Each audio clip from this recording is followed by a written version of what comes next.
Have you ever pondered about what constitutes the world around you? Ever wondered why some things are solid, some are liquid, and some just seem to float about? Today, we invite you to plunge into the fascinating realm of matter and its various states with us. Here's the first question. What are the three basic states of matter? Could it be A, solid, liquid, gas, B, solid, liquid, plasma, C, solid, gas, plasma, or perhaps D, liquid, gas, plasma? Take a moment to think. The correct response is A, solid, liquid, gas. These are the three primary states of matter that we encounter in our everyday lives.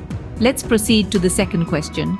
Which state of matter possesses a definite volume but lacks a definite shape? Could it be A, solid, B, liquid, C, gas, or D, plasma? Take some time to ponder. The right answer is B, liquid. Liquids conform to the shape of the container they're in, all while preserving their volume. Now on to the third question. Which state of matter lacks both a definite shape and volume? Could it be A, solid, B, liquid, C, gas, or D, plasma? Take some time to think it over. The correct response is C, gas. Gases have the ability to expand to fill any volume, conforming to the shape of their container. Next, the fourth question. Which state of matter comprises superenergetic and superexcited particles? Could it be A, solid, B, liquid, C, gas, or D, plasma? Take a moment to think. The right answer is D, plasma. Plasma is an ionized gas, a gas into which sufficient energy is provided to liberate electrons from atoms or molecules, and to allow both species, ions and electrons, to coexist.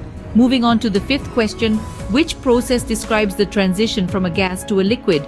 Could it be A, condensation, B, evaporation, C, sublimation, or D, melting? Take a moment to ponder. The correct response is A, condensation. Condensation is the process in which water vapor in the air transforms into liquid water.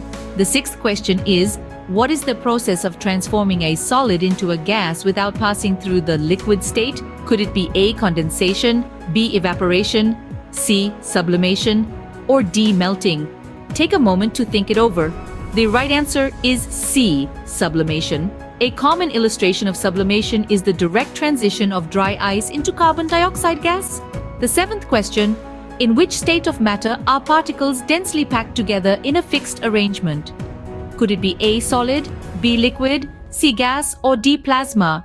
Take some time to ponder. The correct response is A, solid. In solids, particles are densely packed in a regular pattern. Moving to the eighth question, what is the process of a liquid transforming into a gas? Could it be A, condensation, B, evaporation, C, sublimation, or D, melting?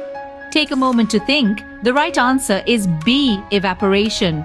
This process usually takes place when a liquid is heated up. The ninth question, which state of matter has particles that are spaced far apart and move about freely?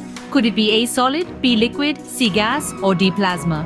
Take a moment to ponder. The correct response is C, gas. In gases, particles move freely and are far apart as compared to solids and liquids.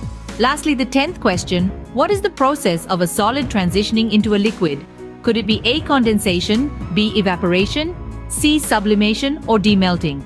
Take a moment to think it over. The right answer is D, melting. A common example of this process is the melting of ice to become water. To sum it all up, matter exists in three basic states: solid, liquid, and gas. Solids have a fixed shape and volume. Liquids have a definite volume but conform to the shape of their container. And gases have neither a fixed shape nor a fixed volume.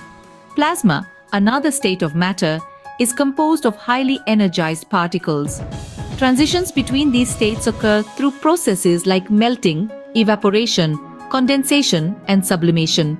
Understanding these states and transitions allows us to comprehend the world around us in a much deeper way.